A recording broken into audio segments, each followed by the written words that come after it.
nous ne pourrions jamais endurer ce que Christ a enduré à la croix pour nous. Nous n'aurions jamais pu aller jusqu'au bout comme il l'a été pour nous sauver.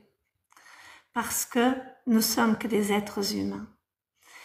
Et Dieu sait nos limites, Dieu sait jusqu'à où nous pouvons aller. C'est pour ça qu'il nous dit dans la parole qu'il ne nous laissera jamais aller au-delà de nos forces. Le Seigneur est amour.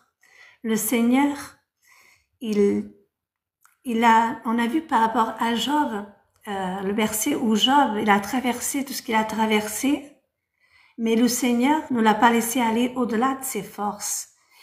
Quand il a vu que Job était fatigué, le Seigneur l'a sorti de là. Il l'a guéri. Il l'a relevé. Joseph, on pourrait prendre Joseph aussi. Joseph, il a traversé une grande épreuve. Joseph, il a souffert en prison, il a souffert. Mais pourtant, il a souffert aussi parce que ses propres frères, ce qui lui est arrivé. Donc, mais le Seigneur, il avait déjà pourvu pour Joseph, comme il pourvoit pour chacun de nous. Mais le Seigneur nous demande de croire jusqu'au bout. C'est vrai que des fois, les souffrances sont grandes, des fois, quand on traverse des moments difficiles comme la maladie, comme des problèmes dans notre foyer, ou avec les enfants, ou avec... mais nous savons que c'est notre foi en fait. Si nous persévérons jusqu'au bout, que nous croyons, nous verrons la gloire de Dieu. La parole le dit. Et c'est vrai que parfois le Seigneur me montre qu'il y a des frères et des sœurs où je comprends, c'est difficile quand on traverse l'épreuve. Je les ai traversés aussi. Par moments, on baisse les bras parce que on croit que Dieu n'écoute pas les prières, mais Dieu les écoute. Seulement le temps de Dieu n'est pas le nôtre.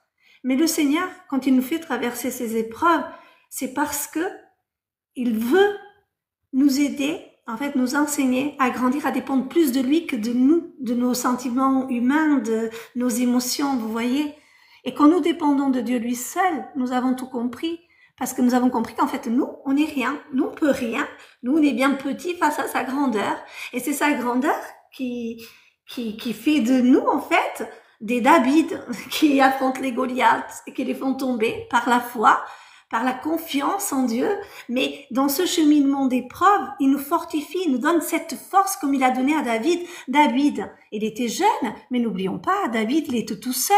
C'était un petit, très jeune. Il a été quand même dans ces montagnes avec des brebis, avec pas des loups, mais des lions. C'était encore pire, des lions et des ours pour l'attaquer. Et pourtant, il a arraché les brebis de leur bouche. Mais parce que pendant toutes ces peurs, pendant toutes ces inquiétudes, parce que c'était un enfant, Dieu, il a mis sa confiance en Dieu, et il a vu que Dieu à chaque fois l'a sauvé, que Dieu à chaque fois il était là pour lui, et finalement, c'était qui le Goliath finalement? Quelque part, frères et sœurs, le Goliath qui croyait qu'il était le Goliath, finalement, il s'est trouvé à quelqu'un de plus grand que lui. Et on se demande qui c'était le Goliath, parce que David, avec la puissance de Dieu, il a bien fait tomber Goliath, parce que sa foi était grande, sa confiance en Dieu était grande, parce que depuis tout petit, toutes les épreuves qu'il a traversées, tous les combats qu'il a traversés, ont fait de lui le grand David. Parce que sa foi était grande, parce qu'il a mis sa confiance en Dieu, son espoir en Dieu. Et Dieu a toujours répondu fidèle, parce que Dieu voyait la foi de David. C'est pour ça qu'il a fait de lui le roi David. Parce qu'il a vu que malgré les peurs, malgré les combats qu'il avait affrontés des bêtes sauvages, que humainement on l'aurait déchiqueté, il a pu voir à chaque fois que Dieu l'a sauvé de là. Donc c'était pas un homme, même si c'était un géant, qui pouvait faire tomber David. Si Dieu l'a sauvé des ours, des lions, pourquoi il le sauverait pas là aussi? Alléluia!